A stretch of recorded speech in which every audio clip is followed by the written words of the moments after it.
It was started in March 2001. We were built on everybody's throwaways.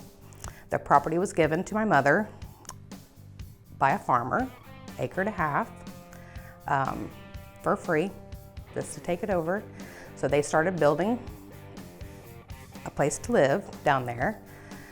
She had a coffee shop in Rose Hill. She was looking to expand that. Rose Hill is actually a dry county, dry township, so she couldn't get a liquor license there. So when that property was given to her down by the river, she applied for a liquor license then through the county and was given one. So our roof came from Sherman-Williams after the storm. Our rafters came from the veterinary clinic. The red doors that you see on our garage came from the Rose Hill School.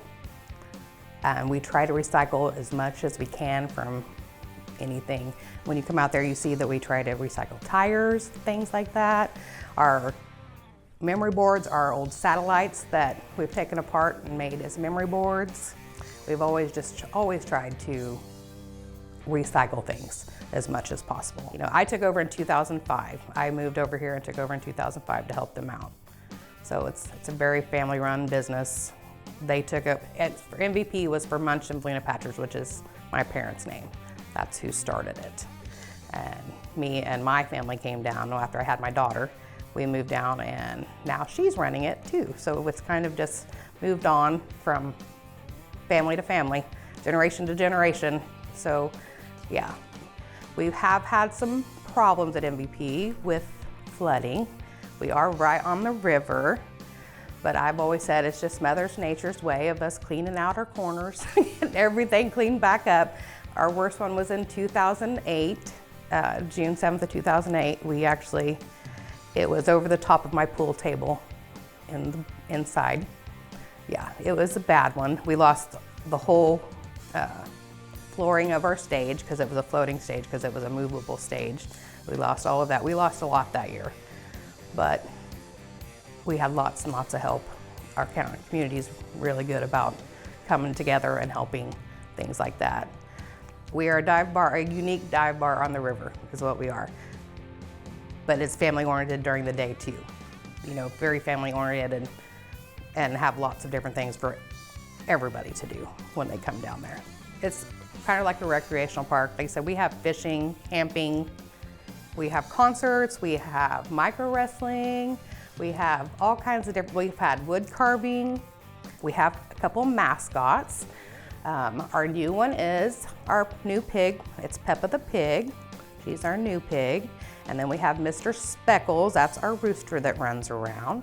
Everybody likes to pet our animals when they come and enjoys getting their pictures taken with our new ones. Hopefully Mrs. Peppa will be not ornery like her last one was. She was very, very ornery.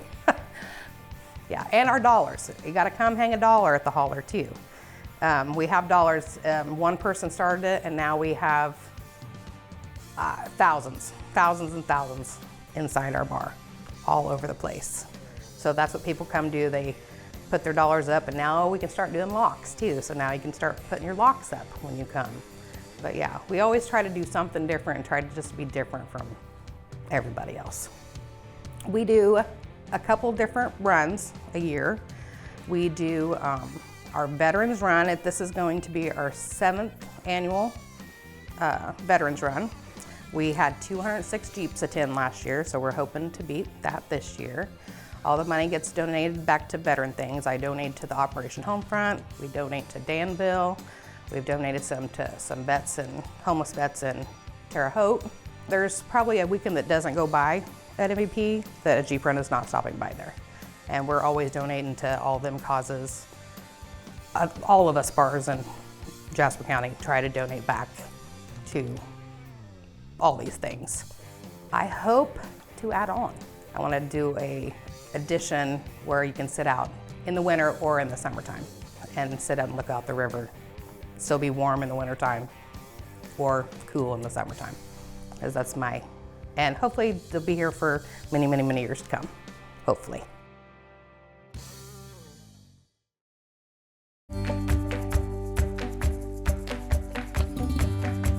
Burl's life in Jasper County did start in Hunt City, what's now known as Hunt, and Burl's name was Burl Ives, I-C-L-E.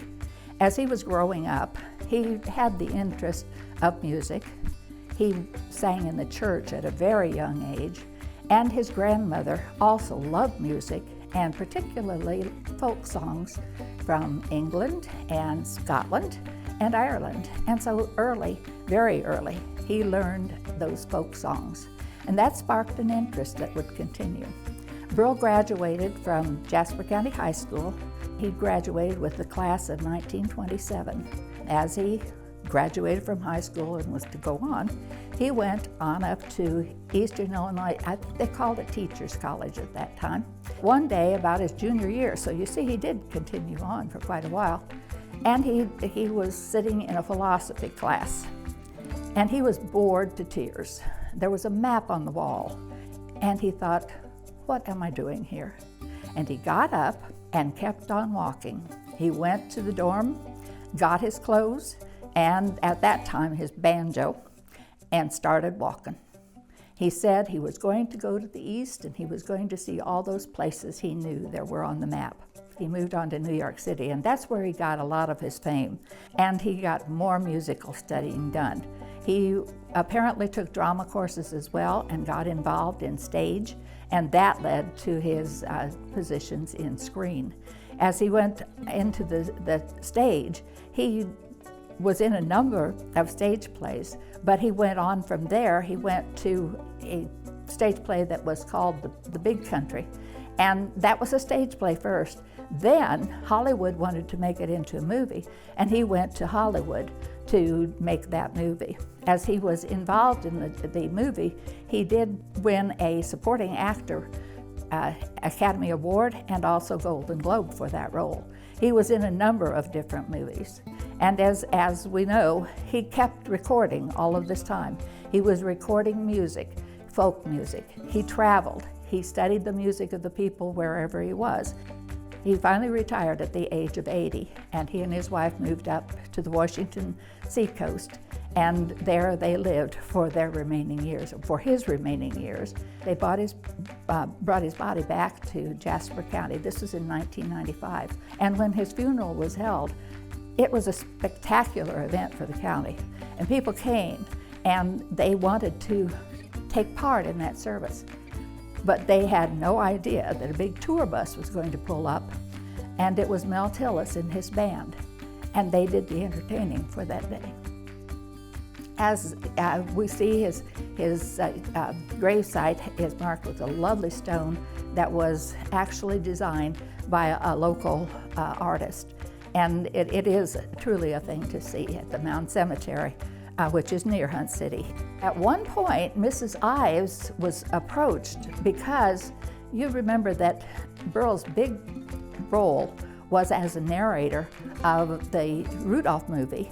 And as he was in that movie as Sam the Snowman, the community knew that, and Mrs. Ives had, for their Christmas decorations, all of the characters on her front lawn.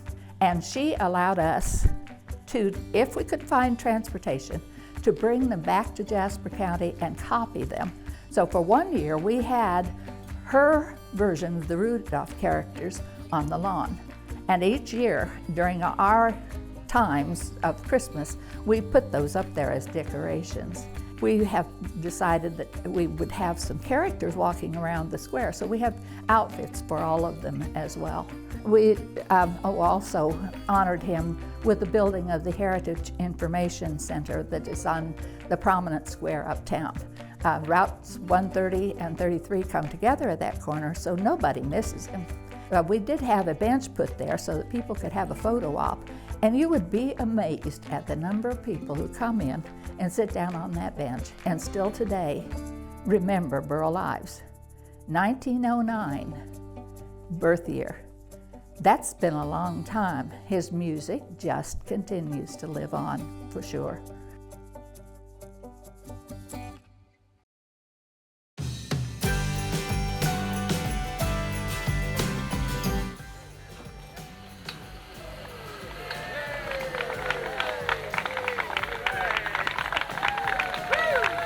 That original well that we started with is still one of the best wells we have today, some 34 years later. Water was always a challenge in our area. Going back here, the glacier kind of stopped. We all talk about the black dirt line north of the county, up around Charleston area. And down this way, we just don't have good groundwater. So water has always been a challenge. And it was of no exception in the late 80s. A lot of men got together at the coffee shop, ironically in Dietrich, and started talking about how do we solve this problem.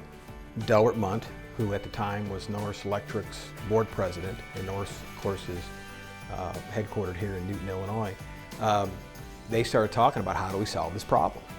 And a lot of conversations ensued, and ultimately what was born was EJ Water. Now EJ stands for Effingham Jasper.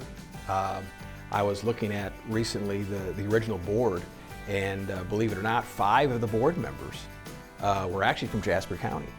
And I started thinking about some of the families, the names, and so to give honor to some of those earliest board members, you know, folks like Vic Leidy, Earl Meinhardt, Dan Mahaffey, Clarence Falling, and of course P.B. Finley, who ironically just retired off the board after serving, you know, some 30 plus years. What was originally a very local story, I think we needed about 300 original members. You know, now we're around 14, 15,000. You know, this is rural. We also wholesale water to about 15 towns. So the impact of really what started very small and simple is in the 60, 70,000 people range. So we're impacting about, well, I don't know, 15, 16 counties now. In a lot of ways, I don't think EJ Water happens without Jasper County. I know E and the J second, you know, maybe it should have been called JE, I'm not sure about that. But Jasper had such an important role in how this co-op gets formed. You know, we serve water to Rose Hill and of course, you know, communities like Wheeler, Hidalgo, we wholesale water to St. Marie. So much of the community within the entire county now we cover. A lot of the neighbors, their local co-ops folded into EJ. And so a lot of the growth has been because, you know, kind of working together in a more collaborative and cooperative way. EJ's grown, you know, because of that. But yeah, in Jasper County, we supply really all the water except for Newton, the city of Newton. It's been an honor for EJ to be really an integral part of the community. I believe that EJ's generated an enormous amount of economic development, a lot of new homes. So it's an exciting story to talk about, you know, how I guess you'd say the spirit, folks that have a lot of vision, and big things can come out of small towns and small counties.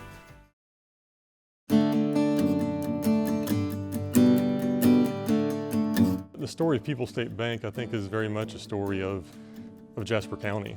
The bank has a rich heritage, a rich history, and I really think that Jasper County and the city of Newton has only been around about another 20 or 25 years longer than the bank's been around. We've been a fixture there for a lot of generations. We're right there on the southeast corner of the square, and we used to be just a pretty small, you know, kind of narrow office there, and we've continued to expand over the years. When I say our story is the story of Jasper County, it's because, you know, our success is very much tied to the success of our community and our customer base. So, you know, if the farmers are doing well, we're having success too. If the farmers are hurting, we're going to feel pain as well. It's the same with small businesses. It's the same with the just workers and laborers. People's State Bank, we're going to celebrate 150 years of continuous service in 2025. So we're just 18 months out of celebrating 150 years there. We've had to change with technology to serve our customers, but in another way, we've tried to keep the culture the same. It's about relationships. It's about the customer. It's about doing right by your neighbor and celebrating their successes with them and bearing with them through tough times. The county's got a big event going on. We've got the county fair going on, and actually just today, the 4-H auction is going to be going on, and there is a slew of kids out there with their pigs, the hogs, their cattle, their chickens, and So, we go out and we really try to support that. We want to support the dreams of our community, and that is the dreams of our families, even down to the children in our community. And we have team members at the bank that have dealt with not just the grandpa, they've dealt with his son. Now they're dealing with the third generation, helping the younger kids get going, buying their first car, buying their first house. And it's just a pleasure to get to see that. And we feel privileged the fact that they keep coming back. And I'm actually myself a transplant in Jasper County. I married a local gal, and I probably wouldn't have gotten hired if I didn't have that connection. But I appreciate that Jasper County has embraced our family. We're raising our girls here. Got a daughter who's going to be in high school next year. And Jasper County is known for a few things. Jasper County, I think, is known for great football teams. Jasper County is known for great bands. And with our small role we play in our stories, I feel like we're not the people scoring touchdowns, but we do play a role. And I feel like our role is kind of like a quarterback. A quarterback's supposed to protect the ball, right? He's supposed to take care of that football. And I feel like that's what we're supposed to do with our community's money. And at the same time also, we're supposed to make sure that that ball gets to the right people that can go and score a touchdown. Get with those very talented businessmen, consumers, farmers that can take that ball and run with it and score a touchdown. And we just hope to be able to be a part of it at some point when they do have great success, to be able to celebrate with them and congratulate them at that time.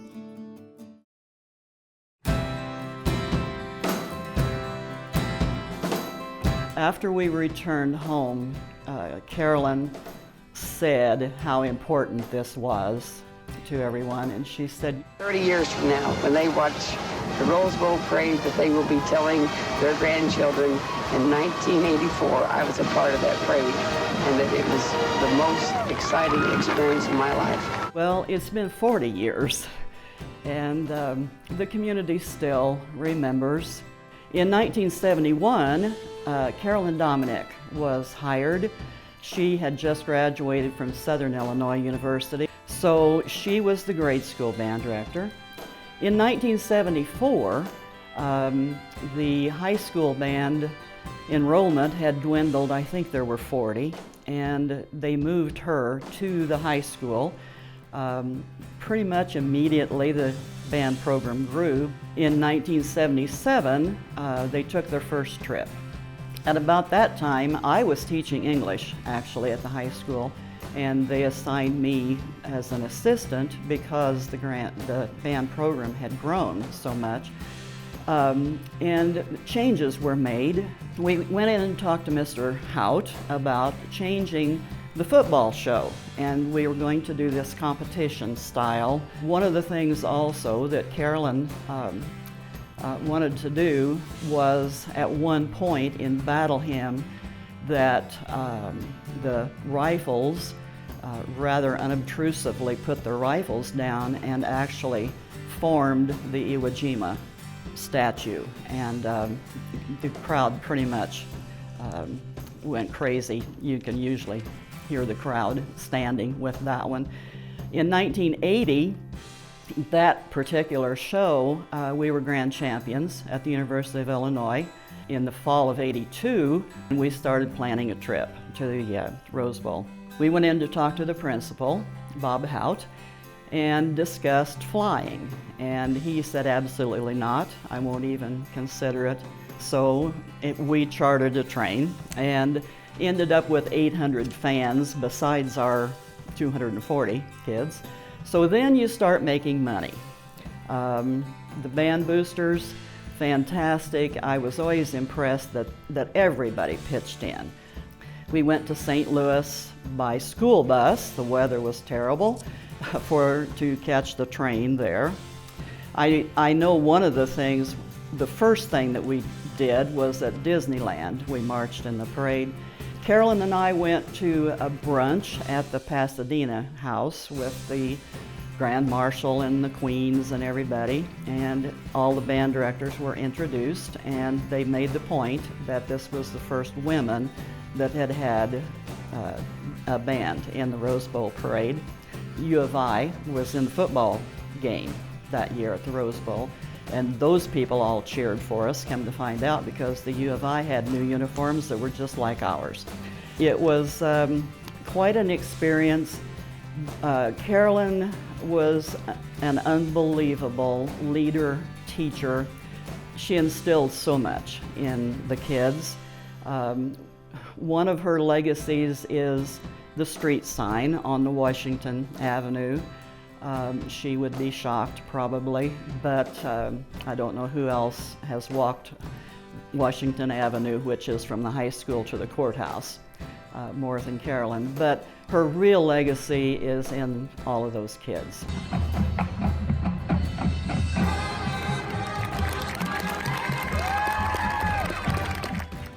The success of the band program has widened our students' horizons while putting Newton on the map. The Marching Eagles have appeared in parades in Washington, D.C., Philadelphia, New Orleans, Chicago, the Indianapolis 500, the Orange Bowl, the Rose Bowl, Disneyland, and Disney World, along with performances at NFL games for the Chicago Bears and St. Louis Rams. I know these Jasper County students, and I have faith in them because they know there's nothing quite like the thrill of the tunnel into the stadium at the U of I, or the excitement, drum majors, you may take the field for competition, or the cheer of the crowd as the drum majors salute for the presentation of the champion trophy to the Newton Marching Eagles. That was great. We are live back here in the WEIU TV studio. We had some more amazing stories, didn't we, Ramin? How about those Newton Marching Eagles? And that last story by Sandra Nichols, we'll talk to her in just a little bit. Let's recap the stories we had. In our second block, Ronnie Myers with Not Your Average Dive Bar. That's MVP Happy Holler. We had Mr. Burl Ives, who's here in the studio with us. We had a story from Jane Casey there. Connecting the county, Bill Teichmiller there on EJ Water. Protecting the community's assets, People's State Bank, and the story Marching with Purpose, Sandra Nichols. Wonderful stories. We're so happy to be able to share those stories with you. And we are happy to give some shout outs to some folks who called in during the last break and wanted copies of the program. So we have a thank you to Jane Casey. So thank you from Jane Casey, who told the Burl Ives story. Tony Hartrick, who is Mike's brother, called in tonight. Becky Miller from Robinson, thank you, Becky. Ray Dial, who is Sarah's dad, thank you so much. Keep it in the family. We have Troy Bierman from Wheeler, Illinois, and we also have Janet and family from all the way in Colorado. Thank you so much our first to all of our out-of-state caller. supporters. All right, very good. Yeah, I told you we're all over the place tonight. Fantastic. So this is a keepsake for all those that have lived in Jasper County, regardless of community. This is about Jasper County, and we have people calling in and seeing these stories that we're sharing with you. We've got 5 more to go after this block, but what we do here is doing these hour stories. We are putting a time capsule for these communities, and tonight it's all about Jasper County. It is, and we want you to be able to have a copy of this program to share with either your friends, your family, your coworkers, you name it. We're here offering these DVDs and Blu-rays this evening.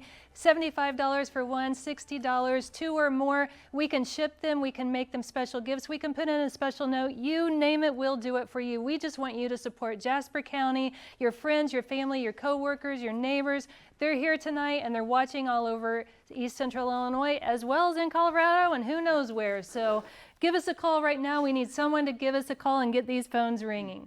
Right now I'm going to talk to Sarah. Sarah is with the Chamber of Commerce down in Jasper County. We're so happy you're here tonight. Thanks for having me, Ken. So you helped get this program off the ground. You're one of our champions, and we always look for people who can help get other people involved, and you were very instrumental in that. So thank you for that as well. It was a pleasure. And you helped navigate us to some storytellers, but some stories didn't get told. That there's lots of other things down in Jasper County that we just aren't being able to shine the light on tonight. So what's one of those things that you wish could have made the program but just didn't this time?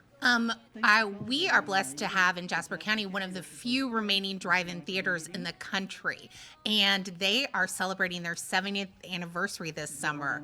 And so their owner, Tammy Bergbauer, who is amazing and does amazing things week in and week out when the drive-in is open, is doing a lot of fun things. Tomorrow night is Christmas in July. Wednesday evening, it's Christmas in July. The Grinch and another Christmas movie are being shown. And then this weekend, the Barbie movie, which is, I guess, highly anticipated, is debuting out there. But she just does so many amazing things, and it brings people from all over. They are located on Highway 33 east of Newton, or you can find them on Facebook at the Drive-In with the letter N Theater and see what their schedule is and what they're showing. But she just knocks it out of the park week in and week out. So I wish that we could have highlighted them, but like you said, but we are now. So yeah. Awesome. And my son and I, we went to the drive-in theater. It was so much fun. And you're right, we watched an animated children's flick, and it was a lot of fun to be able to sit out there and enjoy the program, get our snacks, watch it in our car. So thank you again, Sarah. Thanks, Ken. I'm going to throw it over to Ramin. He is going to talk to another person in our studio over there tonight. All right, thank you very much, Ken. We're at the living room set here. I'm joined by Tom Clark. Tom, 50 years, sitting high atop the football field at Newton High School. One of our future stories, Joshua Cool, talks about it. First and foremost starts with the Friday night lights in Newton, Illinois. So you saw all those Friday nights, high atop, bird's eye view, I guess, if you want to play on words. Describe from your vantage point all those years. What was the atmosphere like for a Friday night in Newton, Illinois? There's nothing like it, Ramin. I want to thank you very much for the job you're doing tonight, putting Jasper County on the map again. Thank you very much from everybody. No, it was an experience, a lifetime of experience, and in that little segment that we did, I told you how I always thank the fans for coming out to Friday night at Chevesky Field in Newton, Illinois. Yeah. they just are unbelievable. A great group of fans, and the biggest organization is the fans of the football team. But number two is all the fans that support the Marching Eagles. Two great organizations made up of Jasper County people. And I would like to say that you left out my signature introduction to the Newton Eagles for it was on there. Yeah, I know. It started in about 2001 or 2, I think, that I stole a line from Ed McMahon. And at every home football game since then, when the Newton Eagles came out on the field and the band lined up in a tunnel, and there were the cheerleaders standing with the big paper eagle there for the football players to burst through the paper as they came across the field, you could hear me say, "Here come the Eagles!" And they chart, and listen to the fans, and all of them stood up. And unbelievable fans, and we got the Eagles started off, and first quarter, they would score a touchdown. I got to ask you one bonus question. How you have that free pass you talked about? How much are you chomping at the bit for the first football game? I got the pass in the mail yesterday, if you believe. There we go. Yes, for another year. I'm good for another year. The 25th of August, I'll be there for our first home game this year. It's a shame, Tom, I have to cut you off because we got to keep the program going, but thank you so much for your time. I know you're doing a wonderful job. All right, we'll throw it back over to Keanne. Awesome. Thank you so much, Tom and Ramin. We want to offer our DVDs and Blu-rays once again, $75 for one, 2 or more $60 each. You can call the number right now and talk to one of our fellow Jasper County people in the studio with us this evening. You can go online at WEIU.net. It's up to you however you want to support WEIU tonight and Jasper County. So give us a call. We're hoping to talk with you. We want to give you a shout out online as well. So we've got another interview coming your way. We've got Ramin back in the studio on this side, and he's going to talk with Sandra Nichols. Getting to work out there. Got a little sweat from my marching days of my own. Yeah, that's right. I'm here with Sandra Nichols. Great story on the Newton Marching Eagles. Sandra, I want to ask you about working with Carolyn Dominic. Roughly how many years were you guys working together with the Newton Marching Eagles? Well, she came in 71. They moved her to high school in 74. And I would say it was about, I'm going to say 4 years, that the band, just the size mushroomed, and all at once it was too much for one person. And I was teaching English, so they just asked me to switch hats there. And so I really worked with her till mid-90s. Okay, very good. Yeah. Got a serious question for you. So if Ms. D were watching this program tonight, what would she say about the program, this program or that story in particular? Well, she would kind of be embarrassed, I think, because she was kind of humble. She was from Christopher, which is a very small little town in southern Illinois. And she didn't really, she usually made me do all of the radio and TV stuff because she didn't want to be on camera. She didn't want to talk to anybody. So the main thing, I think, just would be how proud she is of her kids and the ones that have made such tremendous success and the ones that have gone into the military kind of because they learned a lot of things, military things you learn in band, especially marching band. Well, as you summarized at the end of the story, a lot of kids touched at Newton Community High School through the years. So thank you very much for your amazing story. Thank you very much. Back to you, Keanne. All right, Sandra, we are proud of you for bringing that story to our viewers in East Central Illinois, all over the world this evening. And we want to thank all of our storytellers, all of our supporters as well. So we've had some great interviews. We've got some more stories coming their way. That was a lot of live interviews in the studio in that segment. So coming up in our final block of stories, we have Jason Werfel's back again with a second story. We're talking Lowell Bales. You won't want to miss that story. And then we have the farming duo of Kent and Ryan Probst, Jasper County Farming. Got a story on the pork burgers. Got to have that in the Jasper County program. Farley Fields, also another great sports story. And Joshua Cool will end the program talking about community traditions. So that's what we got coming up. So don't go anywhere. This is Jasper County. This is our story.